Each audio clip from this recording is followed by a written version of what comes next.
ನಿಮ್ಮ ಮೆಚ್ಚಿನ ನಮ್ಮ ತುಮಕೂರು ಮಾಧ್ಯಮ 1 ವರ್ಷ ಪೂರೈಸಿದ ಈ ಸಂದರ್ಭದಲ್ಲಿ ನಮ್ಮ ತುಮಕೂರು ಮಾಧ್ಯಮ ನಿಮಗೆ ಧನ್ಯವಾದಗಳನ್ನ ತಿಳಿಸುತ್ತದೆ ಮತ್ತು ನಿಮ್ಮ ಪ್ರೀತಿಗೆ ಸದಾ ಚಿರಋಣಿಯಾಗಿರುತ್ತದೆ.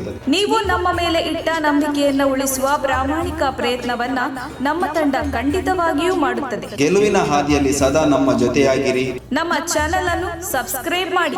ಸುದ್ದಿ ಅನ್ನೋದು ಬಾರಿ ಕಥೆಯಾಗದೆ ನಮ್ದ ಜೀವ ಗಾಳಿಗೆ ಬೆಳಕಾಗಿದೆ, ಗೆಲುವಿನ ಹಾದಿಯಲ್ಲಿ ನಗು ಮೂಡಿದೆ.